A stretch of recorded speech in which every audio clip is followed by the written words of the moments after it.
Hi guys, welcome to my YouTube vlog. For today's video, tuturuan ko kayo how to buy Amazon using your American Express card from GCash. So, ano pang hinihintay natin? Let's go! So, yun, tuturuan ko kayo how to order your Amazon using your GCash American Express. So, first of all, dapat yung Amazon apps mo is naka-register na, naka-ano na yung address mo, stuff like that. At saka may ano ka na, accounts ka na. So first of all, yung page, ayan. To navigate, click mo yung tao sa baba. Ayan, ito. Dapat yung personal address mo is okay na. Lahat okay na yan. And then you're gonna check your account. Once you click your account, lalagay mo your payment. Ayan. Once you put your payment, may nakalagay na, ayan. Diyan mo ilalagay yung GCash mo, yung GCash American Express. So nakalagay diyan cards and account. So tinatanggap niya yung American Express card ng GCash. Tapos meron din dito yung Amazon gift card, which is another story. So okay, nakalagay na. Ayan. American Express card, ayan, sa through Amazon. So next, nakalagay na siya.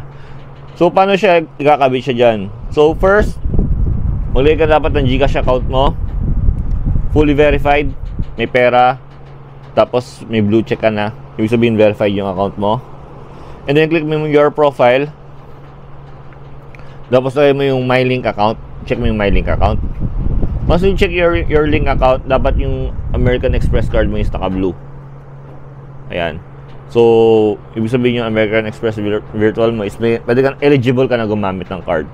So, tignan mo siya, i-browse mo lang. So, kagaya na sa akin, meron akong American GCash Express card. Ayan. Ayan na yun. So, yun. Meron ako na card number tsaka expiry date. Ayun yung mga importante. Ayun yung input mo sa your pay ng Amazon apps. So, once na input mo na siya doon sa your pay, dun sa may cards and automatic na yan. Maglalagay na siya dyan. Makakabili ka na ng mga product using your Amazon apps. So, bibili ako ng SIM card. Ayan, papayag sa inyo. I'm gonna buy SIM card. So, ayan, bibili na ako ng SIM card. So, gagamitin ko sa Japan. Yan. So, order na ako sa pinakababa. Buy now. Ayan, once you buy now, papakita yung interface. Kasi bawal siyang screenshot. Kasi nga, security purpose lang. So, ayun. Once you put buy now, may option dyan, it's either yung gagamitin mo yung Amazon points or magagamit ka ng gift card. So, galay ko is yung verify your card. Once you gonna use yung verify card, dalagay mo yung digit code nung American Express mo for security purpose. So, dapat yun, at least may copy ka. Soft copy or hard copy. Para mailagay mo. Tapos pipindutin mo, verify card. So, once na malagay mo yung verify card, you can check out na. Tapos i-accept mo lang. Tapos maglalagay ng mga discounted yan, kung malalagay kung try now or something like that. Pero ako nino ko na yun. Once you verified, ayan na, may breakdown ng price kung magkano yung aabutin mo. So nasa screen ko na lang yan kasi hindi ko na siya i-edit ko pa siya. Tapos yun, lalagay na doon ordered, place, thanks. Ayan, nakalagay na siya, order, place, thanks. Tapos once na maano mo na yan, itong catchphrase dyan, yung Amazon is magpapadala sa'yo ng text na gumastos ka ng 60 pesos para sa verification card sa pagbili. Pero yun, mariredeem mo naman yun afterward once yung account mo is like nabili talaga. So may redemption yun, 60 pesos for for processing fee. Tapos yon, abangan mo na lang yung delivery. Once na dumating yung delivery, ayan, ito yung akin, not shipped yet. Not shipped, hindi pa siya dumadating. So, once na dumating ang delivery, manonotified ka naman. Ayan, so, ayun na, delivered na siya.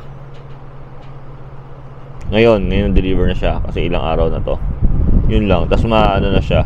Yung pera mo mariredeem na. Kagaya nito, meron akong accredited na redeem na siya. Yung mga dati kong order, meron na siyang accredited. So, yung 60 pesos mo, babalik din naman yun in a few days din naman. Few periods of time. Yun lang, ganun lang kadali ang pag order ng Amazon. So, sabi ko lang dito, is conclusion ko lang dito, na ang Amazon at GCash ay applicable sa isa't isa. So, makaka-order ka na. Kasi minsan, di ba, yun nga, ayaw mo gamitin yung debit card mo or wala kang card, di ba? Magagamit mo yan kasi may GCash is accessible naman lalo sa mga Filipino. Yun lang, ganun kadali. Tapos magpa-load ko lang. At least, hindi ka mabibiktima ng phishing kasi nga, GCash lang naman yung mo, hindi naman nakasing sa bank mo yan. So, ayos din naman. So, practicality lang din. Tsaka yun nga, nagagamit mo siya sa Japan at tsaka flexibility sa ibang bansa pa. Kasi gamit mo American Express card, which is like international card, acceptable sa iba't ibang bansa. Kaya maayos siyang magamit. Tapos yun, meron din akong GCash card. Yung mismong GCash niya, Mastercard naman yun. Ibang difference story naman yun. Pero yun lang, applicable siya sa pagbili ng Amazon card. Ay Amazon product through Amazon Japan. Yun, diba? Masyadong redundant. Yun lang. So if may natutunan kayo dito, please do like and subscribe my YouTube channel. Maraming salamat sa ulitin. Skirt.